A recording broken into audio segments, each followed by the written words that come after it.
vamos a hablar sobre lo que es la amigdalitis, las complicaciones de esta y el manejo de la hipertrofia de adenoides cuando está indicado una cirugía en hipertrofia de adenoides o infecciones de adenoides.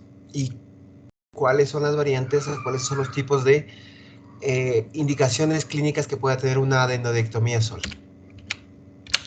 Entonces, en cuanto a la amigdalitis, sabemos que es una inflamación aguda que puede ser viral o bacteriana de las amígdalas palatinas. Puede ser, según el aspecto de la orofaringe, una amigdalitis eritematosa o eritematocultacea, que ocurre en el 90% de las formas macroscópicamente, que es la que vemos acá. Las pseudomembranosas, como la difteria, que casi obviamente está erradicada en el país, y ulcerosas o ulceronecróticas, como la angina de Best. Entonces, según la clasificación de la exploración física, se puede tener esta clasificación, ¿no? En cuanto a las amigdalitis eritematosas o eritemopultáceas, tenemos las amigdalitis virales, que están en el 50-90%, causadas principalmente por virus como el Coxsackie, adenovirus, virus de la Epstein-Barr, virus de la influenza, de la parainfluenza, o amigdalitis bacteriana, que puede ocurrir entre el 10 al 50%, generalmente o casi todas por estreptococo beta hemolítico del grupo A, habitualmente mayores de 3 años, con un pico de 5 a 15 años y que se curan de forma espontánea en 3 a 4 días. Las complicaciones de estas son complicaciones desde el punto de vista sistémico, como la glomerulonefritis aguda o la artritis reumatoidea articular, y el tratamiento se basa en un tratamiento sintomático, pero cuando la fiebre aumenta, se puede contrarrestar con penicilina como tratamiento base. Desde el punto de vista clínico, la sintomatología es fiebre, odinofagia, dolor faríngeo, síntomas digestivos, generalmente en niños, generalmente dolor abdominal puede ocurrir, y generalmente a nivel de los plexos abdominales, causando dolor similar a una apendicitis, erupciones cutáneas y otalgia refleja. Esto de los síntomas en niños es bastante frecuente, muchachos.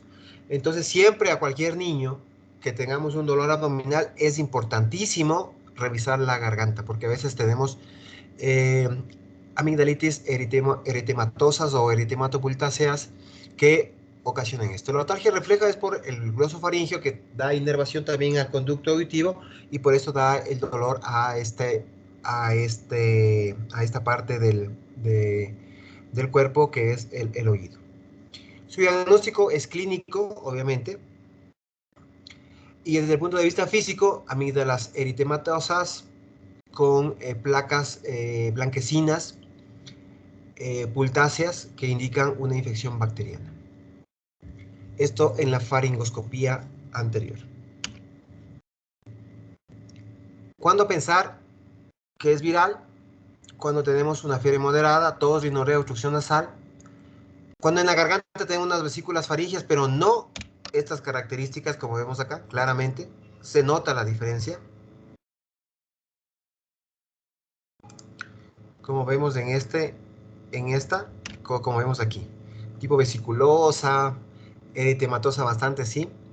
Y para eso tenemos la escala de Mac y SAC, que es válida en adultos con fiebre más de 38, ausencia de tos, adenopatías cervicales, afectación amigdalina con aumento de volumen o exudado, y la edad de 15 a 44 años, que nos indica un punto.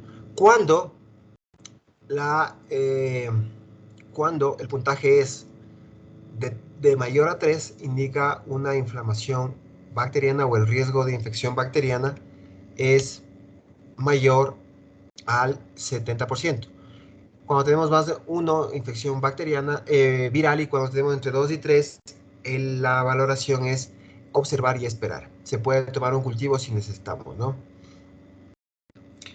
En cuanto a la amigdalitis bacteriana, que se da en menores de 3 años, es un único cuadro específico y que puede ser desarrollado, o se denomina escarlatina, porque tiene una configuración, o se encuentra asociada con alteraciones también en la piel, de la boca o a nivel de la cuestión perioral. ¿Alguna pregunta, alguna duda de esta parte? Esta escala de Maggie-Sag es fundamental para un diagnóstico un poco más certero y un poco menos sesgado para lo clínico o lo viral, la diferenciación. ¿Preguntas o dudas? Doc, yo tengo una preguntita. Esta escala de Mac-Isaac y la de Centor, ¿cuál es la diferencia o son lo mismo? Lo que pasa es que el centro solo le colocó un puntaje mayor, una evaluación, una evaluación mayor. Déjame, este rato se me va, pero básicamente es lo mismo. La escala de Centor y Mag-Isaac es básicamente lo mismo en cuanto a la valoración. Me parece que es lo mismo, sino que Centor le modificó a la escala de Mag-Isaac. Eso es lo que sucedió. Espérate, aquí en el artículo nos hablaba de esa clasificación. No sé si los chicos que hicieron la presentación lo tomaron en cuenta. Me Es parece que así, Doc, por eso mismo le preguntaba, porque a mí me tocó esa parte y vi que eran, o sea, tenían los mismos parámetros, entonces no sabía si sí, era lo mismo o diferente. es la misma. Lo que pasa que es similar. Centor le modificó porque es Mag-Isaac modificada o Centor. Y es por el puntaje en adulto niño. Entonces esa es la cuestión. Pero no es muy diferente. Es básicamente lo mismo, pero el puntaje de eso me queda aquí. Ya vamos a hablar al final respecto de esto y vamos a hablar de Ya, eso. Doc, ¿Listo? gracias. Sí, Ya, pero gracias, Doc. es lo mismo, pero tiene un puntaje, una diferenciación pequeña, más es en los valores. Una vez que nosotros hemos tenido un diagnóstico clínico, podemos, en algunos pacientes, tener algunos parámetros para determinar también un proceso infeccioso bacteriano. Para eso tenemos estos que son la antistreptolicina O, que aumenta al final de la primera semana de infección y cuya concentración máxima está a la tercera o quinta semana y que disminuye a partir del sexto mes. La prueba diagnóstica de estreptococo, que tiene una especificidad del 95% y una sensibilidad del 90%, en todos los niños mayores de 3 años y en adultos con una escala mayor a 2 de Maggie-Sag, que es lo que les decía. Con una escala 2 y 3, el punto es observación y si es que tú deseas puedes hacer un cultivo. Una prueba rápida, perdón. Y la otra es el cultivo que se hace también con una escala de Maggie-Sag de 2, mayor a 2, en el cual el resultado está en 48 horas aproximadamente con las nuevas técnicas. La endoscopía nasal en adultos se puede realizar, y más que una endoscopía nasal es una nasofibroscopía para evaluar todo lo que es la parte de las adenoides en niños y la parte de la amígdala lingual en adultos, que también dan cuadros similares. ¿Qué es un cuadro similar? Fiebre, adenopatías cervicales, afectación amigdalina, que esto no estaría, pero obviamente cuando nosotros hacemos una nasofibroscopía, encontramos amígdala pustulosa, pero la lingual, que es la que no se ve con la faringoscopía anterior, sino con la nasofibroscopía que ve la base del lengua. ¿De acuerdo? Eso es importante. Les puede pasar, aunque es un poco sugestivo, decir que tengo una amigdalitis solamente lingual. Sí he tenido algunos pacientes con amigdalitis lingual exclusiva, sin palatinas, pero es más de sospecha, pero puede pasar. Entonces eso es importante. ¿Listo? ¿Alguna pregunta, alguna duda en esto? Doc, no sé si le entendí bien, pero antes se había dicho que cuando es viral, o sea, clínicamente la amigdalitis es más eritematosa y cuando es bacteriana es la pustulosa. Sí. Así es, más es pustulosa. Sí, es pustulosa, o sea, la típica. Verán que estamos hablando de faringitis, pustulosas o pultáceas, faringitis ulcerosas y pseudomembranosas. Esas son las tres características. Ya vamos a hablar después de las ulcerosas y luego de las membranosas, que es la difteria, ¿ya? Pero esta amigdalitis que vemos aquí generalmente es viral, la que vemos aquí en el gráfico en este momento. Esta de acá es una reacción escarlatiforme en niños que puede ocurrir por estreptococo del grupo A. Y también encontramos unas amígdalas no pultáceas, pero sí rojas, pero en cambio esta sintomatología asociada nos hace pensar en escarlatina. ¿Listo? Gracias, Doc. Ya.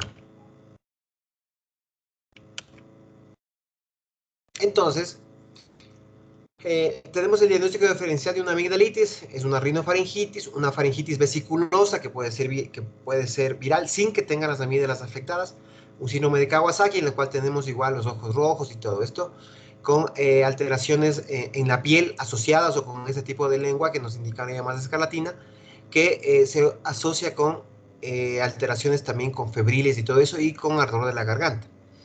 El tratamiento es sintomático.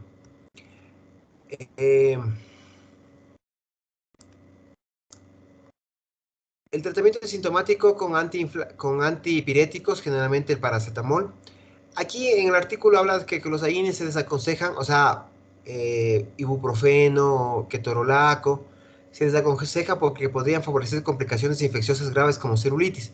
Muy raro, muy raro. En nuestra población, y esto se determina más genéticamente en poblaciones europeas, el artículo es europeo, es francés, ellos indican esto, pero en nuestro país no es tanto así. Nosotros tenemos otra característica genética y los AINES no tienen tanta formación de celulitis como complicación. Igual nosotros asociamos casi en todos los pacientes paracetamol o a un AIN como ibuprofeno o ketorolaco.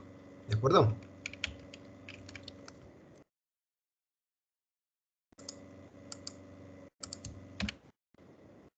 ¿Preguntas, dudas ahí?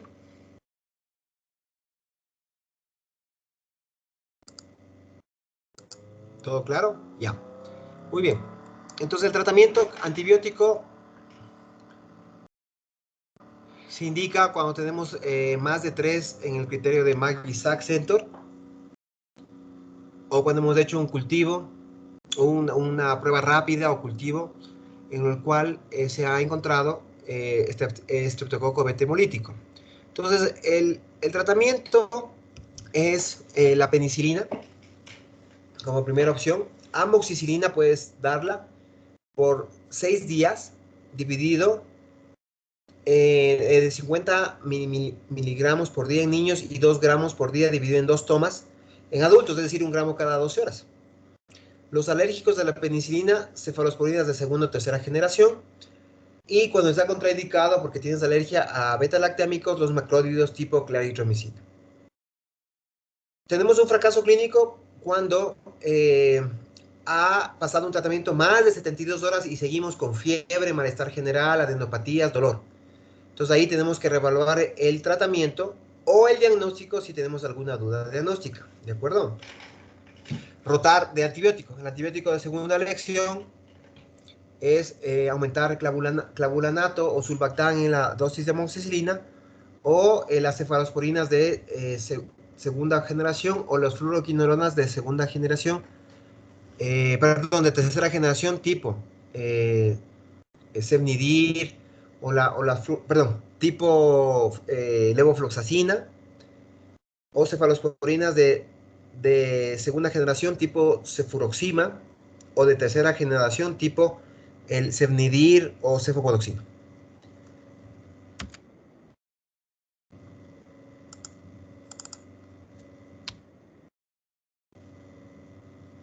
Aquí lo que más quiero que ustedes sepan es diferenciar entre una amigdalitis viral y una amigdalitis bacteriana. Los criterios de Maggi-Sack Center son los que ustedes deben utilizarlos siempre en su práctica de rutina diaria, en los dispensarios donde estén atendiendo, para la diferenciación entre una amigdalitis viral que requiere solo un control y una amigdalitis bacteriana que requiere antibiótico. Ya saben, penicilina, amoxicilina o cefalosporinas de segunda o tercera generación si ha habido resistencia al primer tratamiento. Esto no se olviden en amigdalitis donde sea la característica física de eritematosa o eritematosa ocultácea. ¿De acuerdo? Eso es lo que a mí me interesa bastante. ¿Ya? Hay amigdalitis que también son recidivantes y son más frecuentes en niños. Y estas amigdalitis recidivantes que se tratan cuando tenemos un periodo agudo, como un tratamiento clínico de antibiótico, que es lo que ya vimos anteriormente, con amigdalectomía. Estamos hablando ya de una amigdalitis que se la pone según el CIE-10 como amigdalitis crónica. Después de un año de vigilancia del paciente, cuando tiene más de 7 episodios anuales, 5 anuales en 2 años seguidos y 3 anuales en 3 años consecutivos.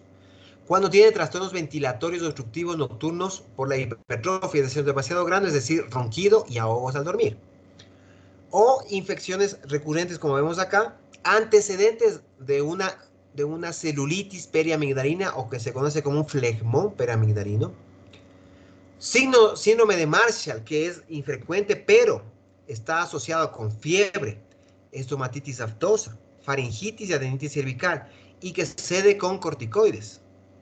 Esto se llama síndrome de Marshall, que también es infrecuente, pero la indicación también es una amigdalectomía. O que el paciente no tolere antibióticos porque tiene mucho vómito post ingesta de antibióticos, sea cual sea, porque tiene demasiada hipersensibilidad gástrica con una gastritis asociada. Esto es las indicaciones de una amigdalectomía en pacientes que tienen amigdalitis crónica.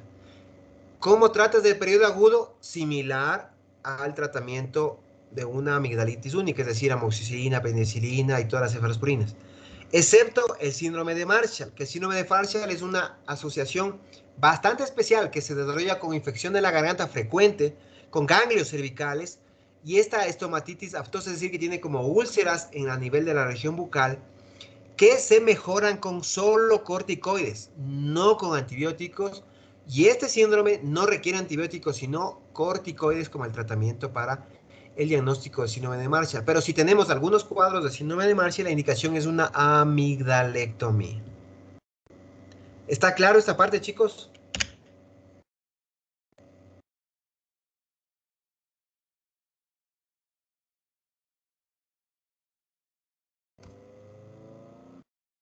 ¿Está claro? Muy bien. Hay otros cuadros de inflamación crónica o dolor crónico de las amígdalas, como la litiasis amigdalina o tonsilolitiasis, que se ven de esta estructura, pero sin sintomatología de infección. No fiebre, no malestar general, no adenomegalias, pero tienen esa estructura.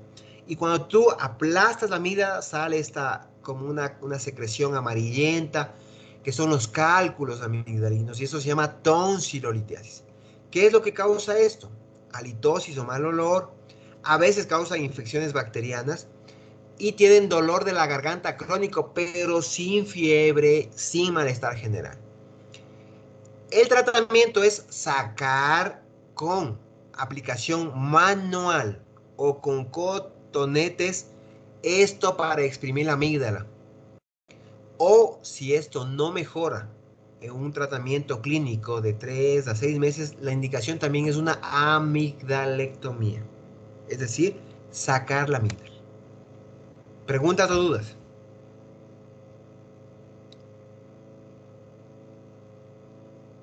Muy bien. Una vez que hemos visto los tipos de amigdalitis, estamos hablando de la pultácea. Tenemos que ver cuáles son las complicaciones no supurativas de las amígdalas, que son las autoinmunitarias o no superativas relacionadas con el estreptococo grupo A, que son la artritis reumatoidea, la glomerulonefritis aguda, la enfermedad de Berger o nefropatía por inmunoglobulina A y el eritema nudoso. Estas 4 patologías son las complicaciones no relacionadas con supuración, es decir, con un cuadro supurativo local, como los abscesos. Y cuando estamos hablando de enfermedad de Berger por nefropatía por inmunoglobulina A o eritema nodoso, en algunas bibliografías dice esto, las amígdalas son recidivantes o presentan infecciones a repetición, es indicado en estos pacientes una amigdalectomía. ¿De acuerdo? Cuando tenemos complicaciones, cuando las toxinas del estreptococo también migran hacia el sistema, el torrente sanguíneo, nos puede dar una escarlatina, que es lo que habíamos visto con este eritema a nivel del cuerpo, o un shock estreptocócico con lesiones a distancia como úlceras y celulitis causadas por los antígenos que tiene la bacteria a nivel de su pared celular. Entonces, estas son complicaciones autoinmunitarias y complicaciones toxínicas de la infección por estreptococo del grupo A nivel amigdalino. Entonces, la amigdalectomía en nefropatía por inmunoglobulina A es indicado en casi todos los pacientes, mejora el pronóstico a largo plazo de nefropatía. Y tenemos las complicaciones agudas, que son las supurativas, las que son causadas, o son, mejor dicho, como los flegmones periamigdalinos, o los abscesos o infecciones preestiloideas y la celulitis a nivel cervical.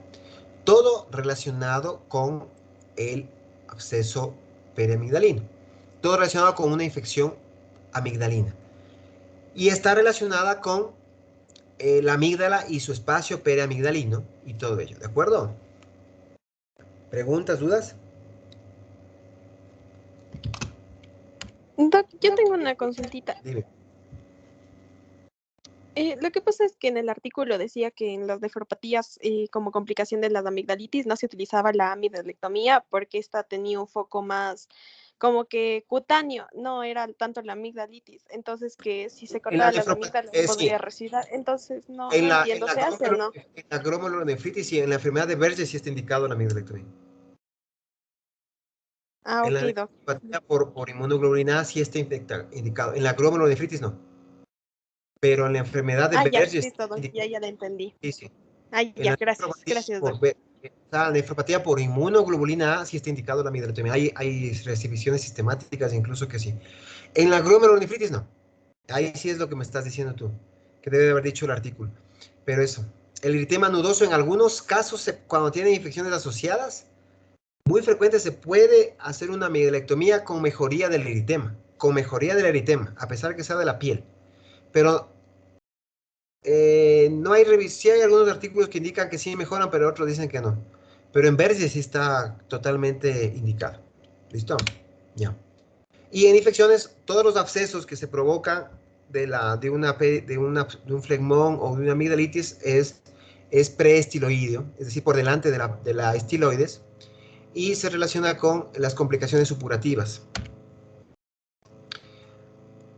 Acá tenemos un flegmón periamigdalino en el cual se ve solo una asimetría del paladar, pero no encontramos todavía pus franca, sino solo una inflamación en la cual cuando uno abre ese tipo de lesiones encuentra abundante sangre, pero no pus. Entonces estamos hablando de un flegmón. El problema de estos flegmones es que causa demasiada sobretensión, una sobredistensión a nivel del paladar y causa bastante dolor. Entonces, si bien es cierto, no es necesario abrir todos los flegmones, porque uno ya ve una disposición, sí ayuda mucho a controlar el dolor. Y casi todos comienzan con un flegmón hasta formarse un absceso franco. El flegmón afecta a adolescentes y adultos jóvenes. Es infrecuente en menores de 10 años, pero se puede dar. Es polimicrobiana, con predominio de bacterias, anaerobios, y estreptococopiógenes. En los cultivos de estos pacientes generalmente tenemos estreptococo normal o estreptococopiógenes, pero también podemos encontrar en pacientes inmunosuprimidos de Escherichia coli, Klebsiella y todo eso. Los síntomas es algo parecido a la amigdalitis, pero el dolor es mucho más severo, mucho más severo. Este dolor, para que lo pongan en referencia, el dolor de una amigdalitis sería 3 sobre 10, 3 a 5 sobre 10, y un dolor de un flegmón o absceso de 7 a 10 sobre 10. En la exploración física, como les dije, el pilar anterior se encuentra abombado con una asimetría, es decir, se ve asimétrico el paladar. El tratamiento es antibiótico terapia. En estos casos, como ya estamos hablando de una complicación, la amoxicilina combinado con un inhibidor de beta-lactamasa es indicado por 10 días.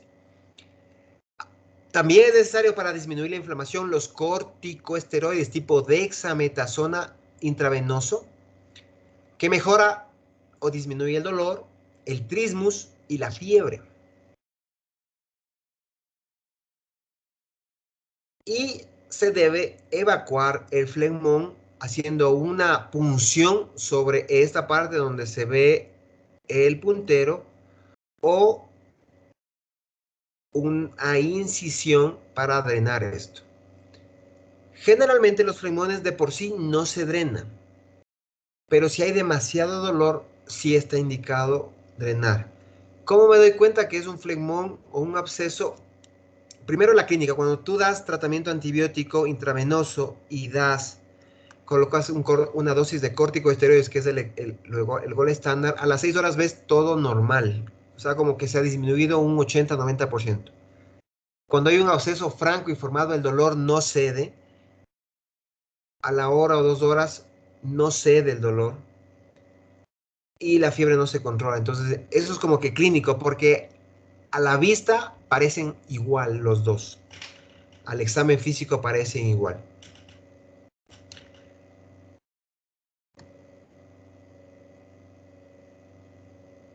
¿Alguna pregunta, alguna duda?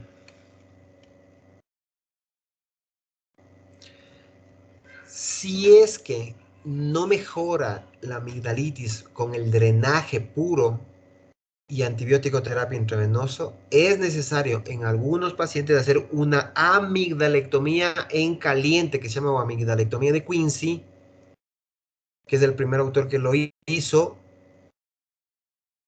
para tratar el proceso infeccioso. Generalmente, el absceso, cuando se forma en la parte superior, en el polo superior de la amígdala. Pero cuando me ha tocado operar estos pacientes que no ceden con antibiótico y drenaje simple, el absceso se encuentra ya en el plano medio o inferior, es decir, la pus se encuentra en el plano medio e inferior, que es imposible drenar por arriba, sino solo retirando toda la amígdala. En los pacientes que yo he operado agudamente por una amigdalitis complicada. La otra variante de las amigdalitis, desde el punto de vista físico, es la pseudomembranosa. Y aquí tenemos la mononucleosis infecciosa, que afecta a adolescentes y adultos jóvenes, la enfermedad del beso en adolescentes, y se ve de este tipo: unas amígdalas grandes con una pared faríngea posterior eritematosa, con esta cuestión de unas placas blanquecinas. Esto se debe a una intensa estimulación linfocítica. Tenemos debilidad, dificultad respiratoria, a veces porque hay un edema importante, adenopatías cervicales. Como es una inflamación viral, una hepatoesplenomegalia y un exantema cutáneo. Estos depósitos blanquecinos respetan la úvula y pueden despegarse de una forma muy dolorosa, incluso sangrar. Pero se debe conocer, si es que la clínica es de este tipo, realizar exámenes para Coxsackie virus o Epstein-Barr. La mononucleosis infecciosa, desde el punto de vista diagnóstico, encontramos más del 50% de células mononucleadas, mayor al 10% de linfocitos activos. Se puede encontrar elevación de las transaminasas. Se tiene que hacer una prueba para Epstein-Barr o Coxsackie virus, que tiene una especificidad del 90% y una sensibilidad del 85 al 90% para serología de Epstein-Barr o Coxsackie virus. Analgésicos, antipiréticos y reposo es el tratamiento que se indica. Corticoides solo si hay un poco de disnea o si ya tienes anemias autoinmunitarias o encefalitis, que son complicaciones virales de este tipo de cuadros, ¿de acuerdo? Obviamente en porcentaje, el que más ocasiona la mononucleosis infecciosa es el virus del Epstein-Barr. La otra amigdalitis pseudomembranosa, que fue en la época de los 80 y 90 bastante frecuente en nuestro país,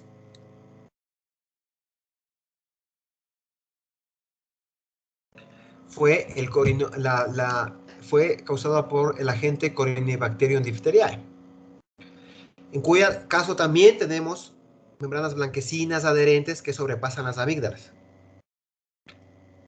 Un poco de rinitis mucopurulenta y unilateral. También tenemos adenopatías y se pueden complicar con una infección de la laringe, porque estas placas no son de esta característica, sino son mucho más grisáceas, más pegantes y forman membranas casi completas que tapan la vía respiratoria causando ahogos o infección. Tanto la vía respiratoria, a eso me refiero con la faringe como con la laringofaringe. Entonces eso ocasiona este tipo de cuestiones. El tratamiento es con penicilina G, que casi no existe, pero en el mercado, mejor dicho, existe en los hospitales.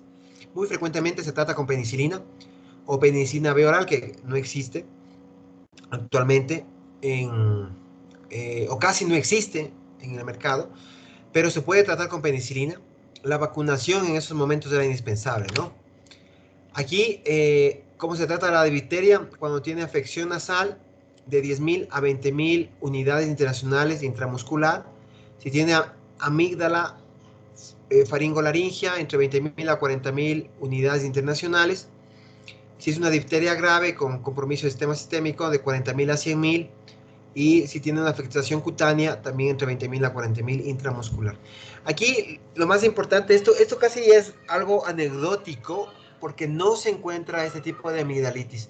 Nosotros en el Andrade Marín hemos estado por posibles casos de amigdalitis pseudomembranosas, pero si les digo, chicos, en estos 10 años nos han interconsultado una vez o dos por posible amigdalitis por difteria, ha sido mucho, y las dos han sido negativas. Entonces nosotros aquí en el 2000, en toda esta década, no hemos tenido ningún paciente con amigdalitis.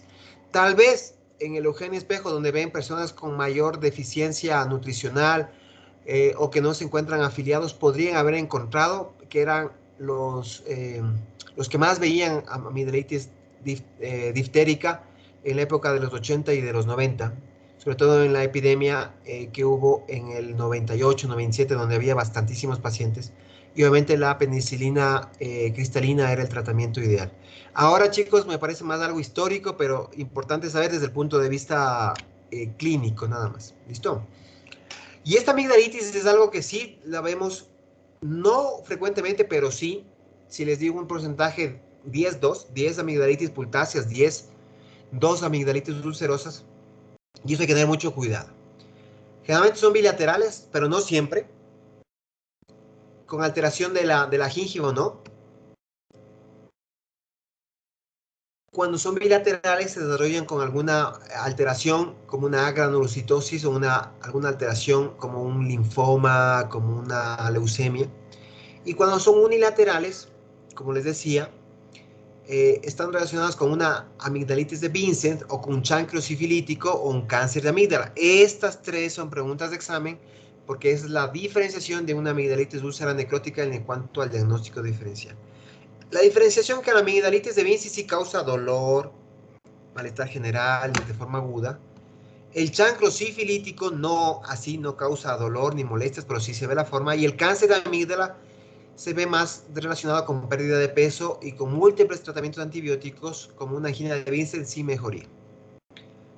La angina de Vincent es un estado doloroso, exploración, una úlcera propiamente dicha a nivel amigdalino o del paladar.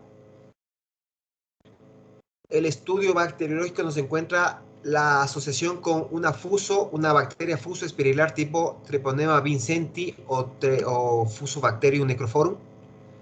Foco de origen bucodental y una evolución benigna 8 de 10. El tratamiento es penicilina. Eso sí, penicilina, una dosis de benzatínica de 1.200.000 o 2.400.000 suficiente para el tratamiento en la mayoría de pacientes, pero siempre se tiene que asociar, yo siempre lo recomiendo, con una amoxicilina con inhibidor de beta-lactamasa.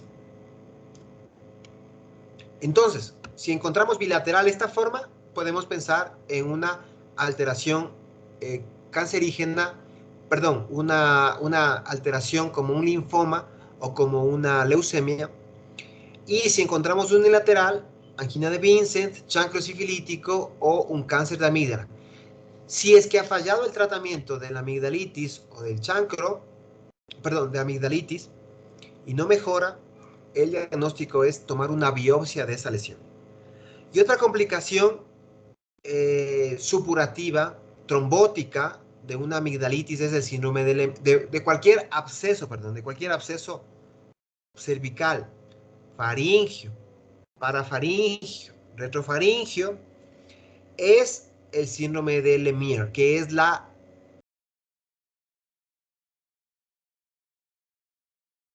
tromboflebitis de la vena yugular interna, ocasionando un coágulo o trombo en su interior y diseminando el proceso infeccioso hacia pulmones e hígado sobre todo. Este síndrome de Lemierre es un cuadro séptico grave, cuyo tratamiento es el drenaje del sitio donde se formó el absceso inicial y tratamiento con anticoagulantes y antibióticos de amplio espectro intravenoso. En mi experiencia, hemos tenido 3 pacientes con síndrome de Lemierre en estos últimos 5 años, es decir, es raro, pero se puede encontrar y el diagnóstico es con una tomografía contrastada donde se ve la trombosis de la vena yugular interna. ¿Por qué pedimos una tomografía en esos pacientes? Porque la evolución clínica es muy mala. Siguen con dolor cervical, edema, no mejoran ante el tratamiento antibiótico. Entonces, la tomografía en esos pacientes que estamos pensando una complicación es lo necesario como examen gold estándar para el diagnóstico de complicación supurativa de un absceso periamigdal, de una infección amigdalina.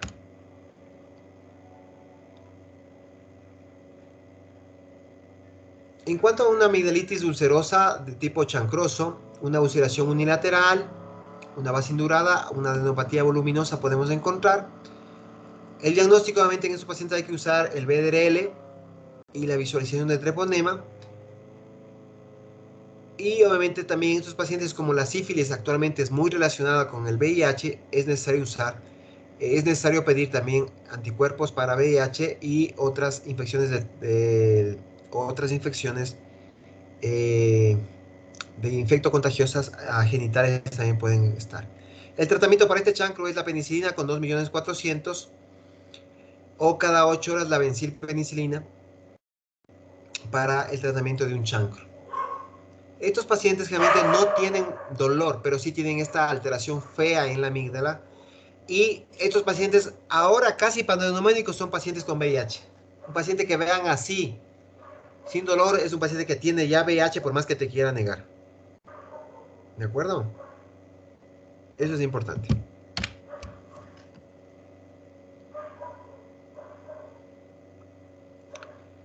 En cuanto a la sífilis secundaria, también es una amigdalitis sifilítica. Es una amigdalitis bilateral asociada a una faringitis difusa. Las amígdalas son eritematosas, aumentadas de volumen, con un exudado gris pálido.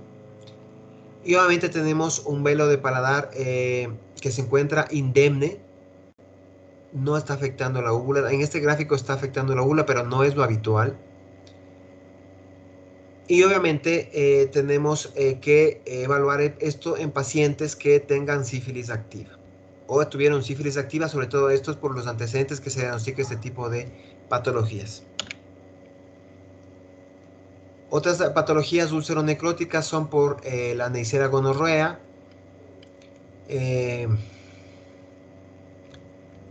a nivel de las amígdalas, lo que se ve es un engrosamiento amigdalino leve. Hay que tener siempre el antecedente de una infectocontagiosa de transmisión sexual. Y el diagnóstico es por el cultivo de la amígdala. Y el tratamiento es ceftriaxona en estos pacientes. Pero generalmente cuando hay Neisseria gonorrea está relacionado con infección por clamidia, en la cual se asocia la doxiciclina. Y obviamente el tratamiento a la pareja sexual. En la infección por VIH tenemos úlceras bucofaringias hiperálgicas con aspecto clínico inespecífico. Se localiza más en el velo y también en la región amigdalina. Y son lesiones amigdalinas relacionadas con VIH. Generalmente en estos pacientes el tratamiento es con corticoides. Pero obviamente tenemos que tener alta sospecha y generalmente estos pacientes siempre están en hospitales de referencia de tercer nivel. Muy raro, pero un paciente con VIH con alguna lesión siempre es necesario remitir al especialista para evaluar. Y el cáncer de amígdala, como les dije, muchachos, es una úlcera o un aumento exagerado de la amígdala de 1 o 2 meses de evolución con pérdida de peso. El diagnóstico está hecho, es un cáncer de amígdala, pero para saber el nombre, tipo y forma y estadiaje es necesario siempre realizar una biopsia de amígdala y relacionarlo o correlacionarlo con una tomografía para evaluar la extensión de la lesión. Preguntas o dudas de la amigdalitis y de sus complicaciones.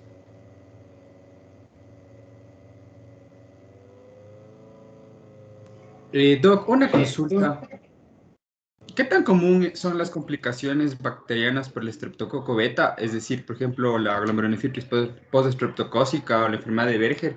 ¿Qué tan común es que aparezcan esas complicaciones cuando hay una amigdalitis bacteriana por estreptococo pyogenes? O sea, es por amigdalitis que son recurrentes. Mira, eh, sí ocurren. No te puedo decir en qué porcentaje.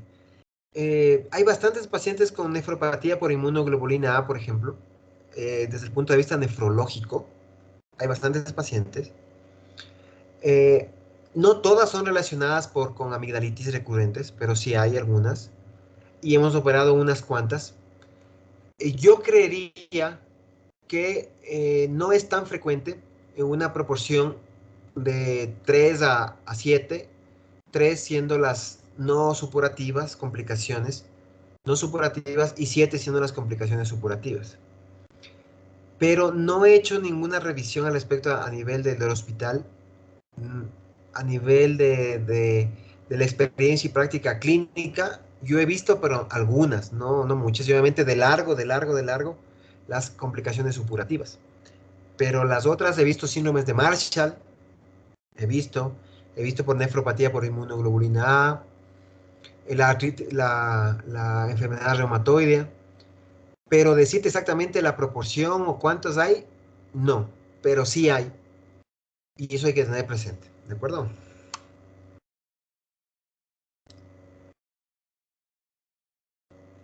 Gracias.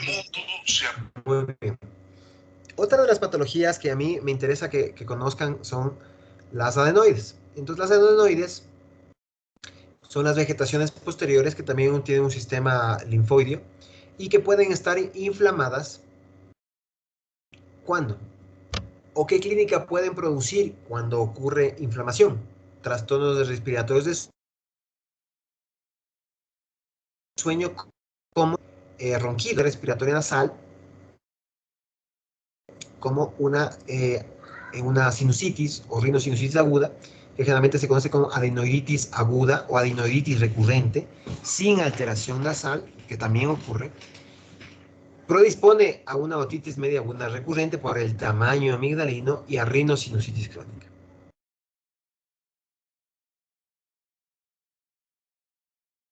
Entonces, estas 4 patologías se relacionan con algún trastorno adenoideo, sea porque está infectado, o sea porque está demasiado grande y ocurre y tiene relación con el aumento del tamaño amigdal adenoideo.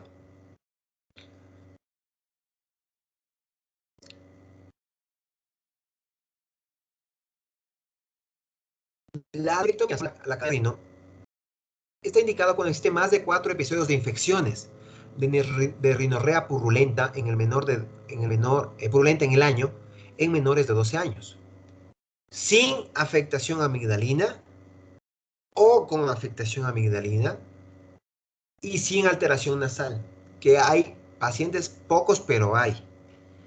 Síntomas persistentes de adenoiditis después de 2 cursos de terapia antibiótica, es decir, aumento del tamaño de las adenoides con obstrucción nasal, que es lo que causa principalmente obstrucción nasal. Alteración del sueño con obstrucción de las vías respiratorias, es decir, ronquido. Habla hiponasal por una obstrucción importante al nivel posterior de la rinofaringe. Otitis medias serosas durante más de 3 meses, es decir, que no se recupere, que no salga el líquido del oído medio. Mala oclusión dental. Complicaciones medias con derrame en mayores de 4 años. Todas estas, que son indicaciones supurativas o por aumento Nada más para que sepan, es más frecuente sacar las adenoides en mayores, en niños que en niñas. En niños es la adenoamidalectomía, más de 2 años solo la adenoidectomía es más común. En niños menores de 1 año es rara la adenoidectomía. En mi experiencia, 2 niños. En mi experiencia, 2 niños menores de 1 año sacados de las adenoides por obstrucción nasal severa, o sea, ronquido y ahogos. En mi experiencia, 2 niños. Y esos son cuadros generalmente que se tienen que ir evaluando. ¿Cómo se evalúan las adenoides? Eso es importante, siempre con el examen físico, la clínica, que puede ser infecciones, respiradores bucales, roncadores. Y se puede ver con una evaluación directa, con una nasofibroscopía, que es el examen o el estándar para evaluar la nasofaringe, o con una radiografía lateral del cuello para evaluar el tamaño adenoideo y cuánto obstruye. Síntomas objetivos, ¿qué es mucho mejor? La nasofibroscopía para la evaluación. Una de las causas del retiro de las adenoides es cuando están demasiado grandes y están causando una obstrucción completa. Es una adenoidectomía por apnea obstructiva de sueño. La adenoidectomía sola es poco frecuente en menores de 7 años, pero se tiene que realizar si vemos que las amígdalas no son grandes, no están obstruyendo, y si la nasofibroscopía o la radiografía lateral de cuello indica que hay un aumento importante de ese tipo de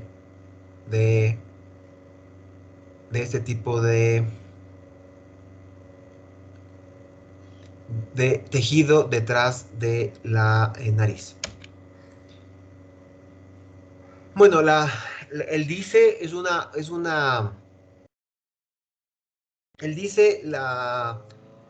una evaluación endoscópica del sueño para evaluar todo lo que está obstruyendo a nivel de la faringe o de la nariz. Es una evaluación dinámica en la cual vemos al paciente dormido, sedado, colocamos una nasofibroscopía o el nasofibroscopio o la nariz y vemos cómo duerme el paciente. Ahí vemos cómo ronca y qué es lo que colapsa para el ronquido. Generalmente esto se hace en adultos, pero también se hace en niños y también ayuda a evaluar lo que es la pared posterior de la faringe, obviamente en la nasofaringe o si no en la orofaringe.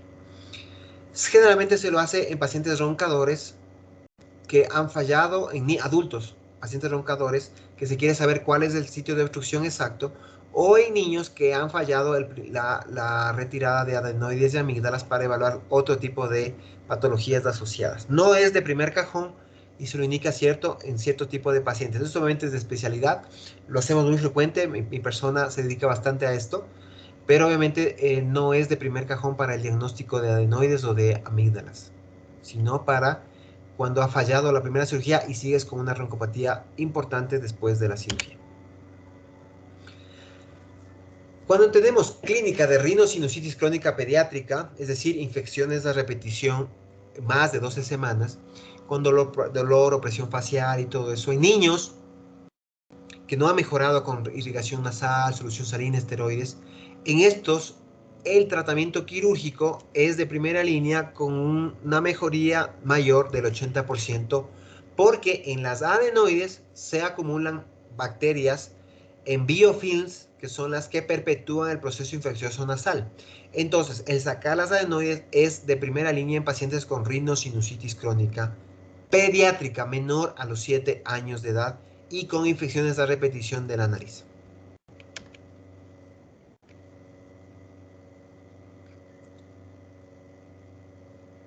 Y aquí estamos hablando de por qué se sacan las adenoides con biopelículas a nivel de adenoides.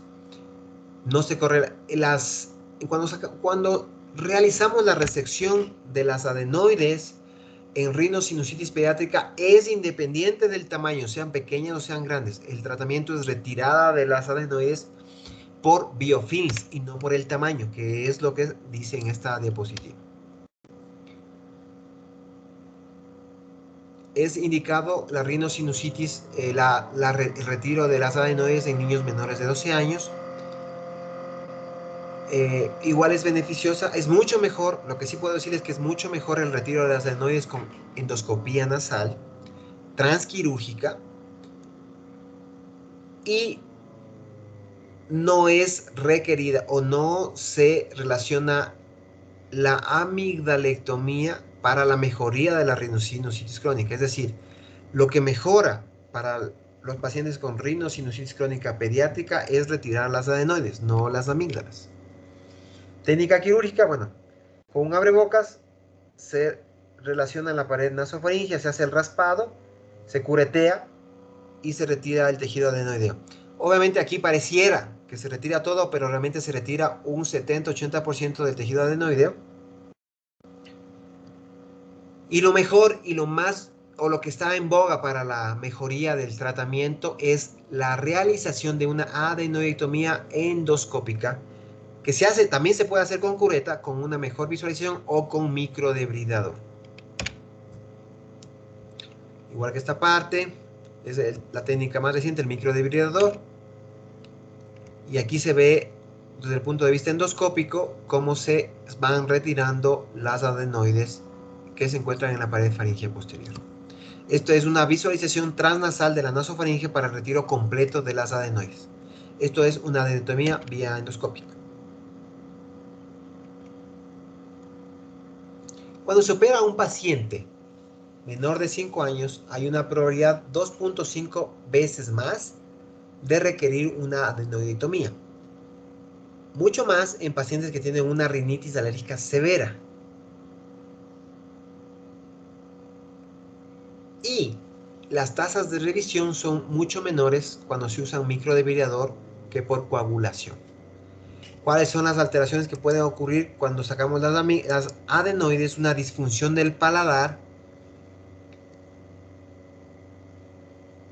lo que puede conllevarnos a una rinolalia, es decir, una voz abierta, una rinolalia abierta, si el paladar es insuficientemente grande.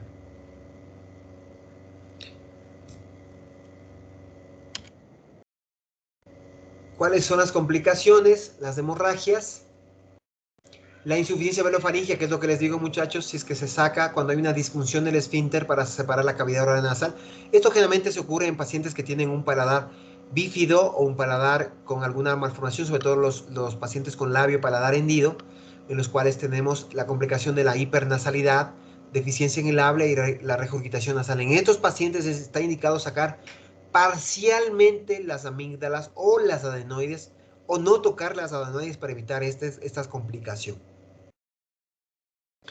El síndrome de Grisel en una adenoidectomía o amigdalectomía, que es el riesgo de subluxación atlantoaxial no traumática, es una complicación que puede ocurrir, que no es frecuente, pero puede ocurrir sobre todo en pacientes con síndrome de Down. Esto es importante para los cirujanos de no hiperextender el cuello, que es más frecuente en estos pacientes.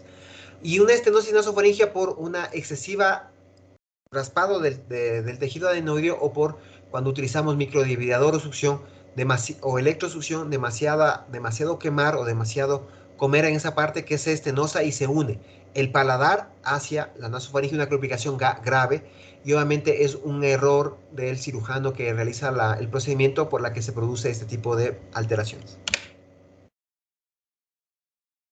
Para el tratamiento clínico de la hipertrofia de adenoides es necesario los corticoides intranasales, como se trataría una rinitis como metasona o fluticasona. El montelukast, que disminuye el tamaño de las adenoides hasta un 76% y evita el tratamiento quirúrgico. Y antibióticos solo en casos de infección aguda, en los cuales podríamos utilizarlo para el tratamiento agudo con fiebre y malestar general, no para el tratamiento crónico, porque no ha demostrado alteraciones en los biofilms cuando da un paciente que no está con clínica de infección aguda.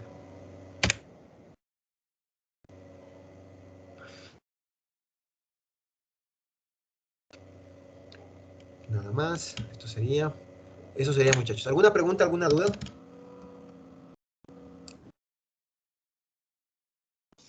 Usted, perdón, una pregunta. Usted mencionó... Era yo, ¿no? Bueno, no importa. Mencionó acerca algo del VIH para poder identificarlo solo con la observación de las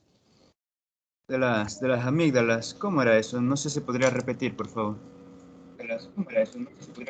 A ver, en pacientes que tienen sífilis, y tenemos un chancro sifilítico o una úlcera sifilítica, casi el 95% de los pacientes que vienen con esa sintomatología tienen VIH. ¿Ya? Entonces, eso es importante es reconocer concomitantemente con las pruebas para sífilis, VDRL, el treponema, cultivos y todo eso, o el PRP, también prueba para VIH. Eso es por clínica, nada más. O sea, se relaciona muy frecuentemente, igual con lesiones de linfomas o algo, pacientes jóvenes con VIH también ocurre eso. Pero eso es por una relación epidemiológica, te podría decir. Pero si encontramos chancro o si encontramos gonorrea a nivel paladar, amígdalas, casi todos esos pacientes tienen VIH también asociado, porque les hace más sensibles para tener esas enfermedades que son muy poco habituales a nivel de nuestro medio. Gracias.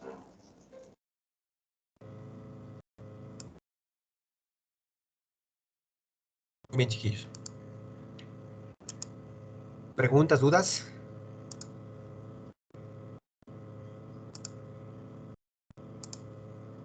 Doc, no estoy segura si es que escuché bien, pero para la amigdalitis postestreptocócica no se suele dar también la penicilina benzatínica, la intramuscular de, me parece que 1.2.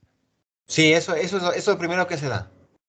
Ah, es que, o sea, yo había entendido que primero era la amoxicilina en un Penicilina gramo cada benzatínica dos. de un 1.2 o 2 millones. Sí. Ahí en el artículo dice amoxicilina. ¿Por qué? Porque no te olvides que este artículo es francés. Y los franceses tienen demasiada resistencia a la a la benzatínica directa. Entonces ellos indican primero amoxicilina.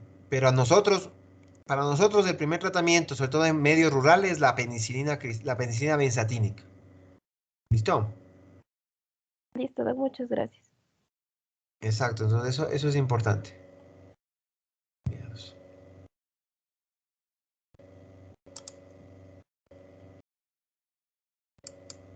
Eso. ¿Alguna pregunta, alguna duda, chiquillos?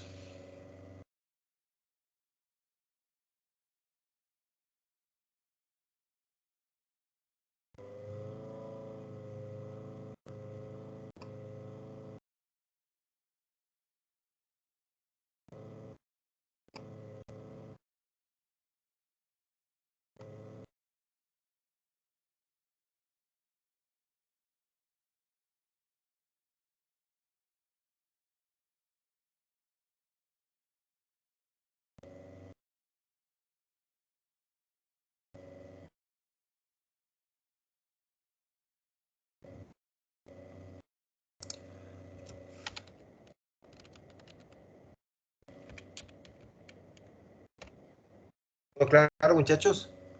Muy bien. Vale, la próxima semana nos toca clase lunes y martes, ¿verdad? Sí, Doc. Entonces vamos a ver lo que es la anatomía de oído y otitis medias, ¿no? Otitis externa. Ajá.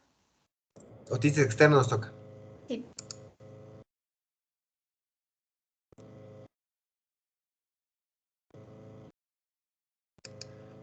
Entonces eso. Listo, todo claro en esto? El examen de esta clase, el examen de esta parte Es ¿cuándo nos toca el dar? sábado 5 de febrero a las 8. De, de amigdalitis. Sí. Ya. Ah, tenemos 10 días, perfecto. Bueno, este examen está fácil, no creo que haya problemas.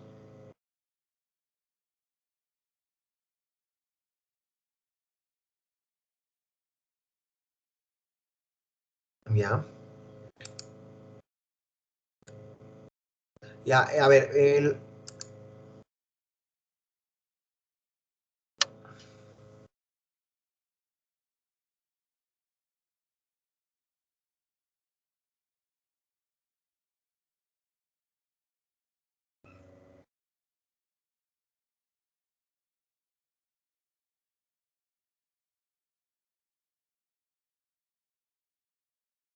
listo.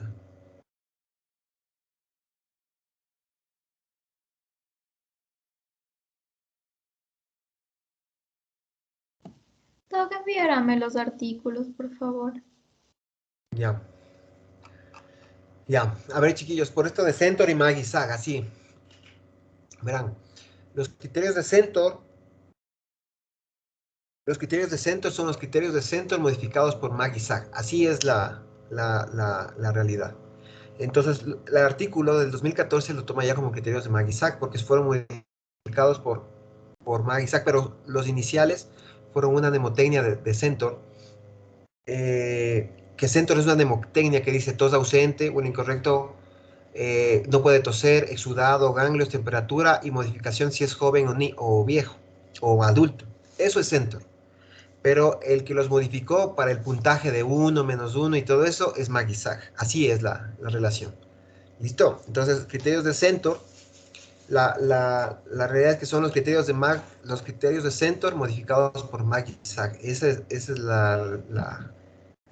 nombre correcto. Ahí lo que vemos en el artículo es el artículo que dice los criterios de Maggie-Zag para esto. Se ha tratado de validar en niños menores de 12 años y no se lo ha logrado. Solo para adultos. ¿De acuerdo?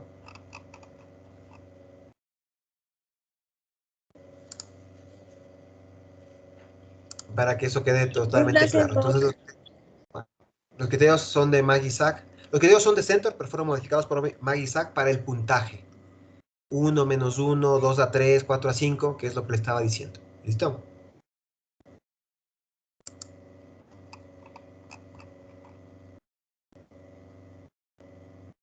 ¿Ya? Entonces eso sería, listo, para que no haya confusión. ¿Preguntas, dudas? ¿Estamos claros? Ya te mando los artículos, entonces es anatomía y fisiología y otitis externas, ¿no? Sí, ¿Listo? Doc, de esos dos temas. Muy bien, chicos. Entonces de aquí nos vemos el próximo lunes a la misma hora, ¿ya? Listo, Doc, Doc, gracias. perdón, una pregunta. Ya, dígame. Sí, Doc, en una parte de la exposición había dicho que las amigdalitis bacterianas sí se podían curar de manera espontánea. Sí, en la antigüedad, sí, las amigdalitis desde el punto de vista epidemiológico, sí se pueden curar sin antibiótico, solo con medidas locales o tomando analgésicos. Porque obviamente es una lucha contra una bacteria. Las amigdalitis no complicadas.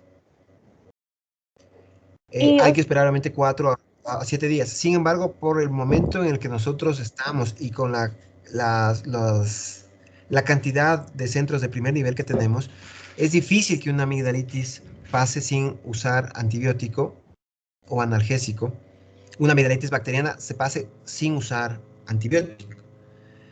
Por lo como estamos ahora, pero en la antigüedad, estoy hablando de la década de los 70, 80, sí, algunos pacientes, y los artículos así lo dicen, se curaban espontáneamente. Obviamente las que no estaban complicadas. o sea, en conclusión, si es que me encuentro contra una amigdalitis bacteriana, le mando de una mejor el antibiótico, la penicilina. Claro, porque si no va a ir donde tu Ujú. colega y le va a dar antibiótico y se va a quedar con él. Ya, Doc, gracias.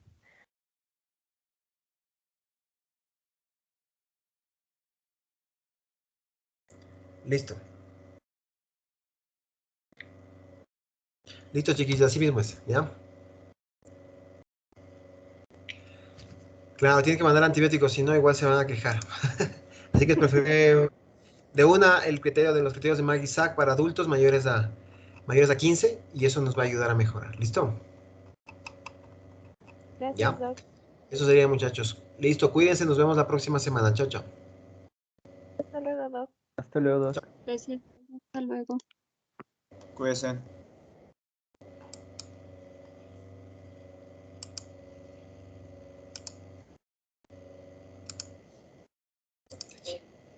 Esta es la presentación que han hecho. Mi amor, ¿tienes para devolverle a esta señora? Ahí está la cuenta de esta señora.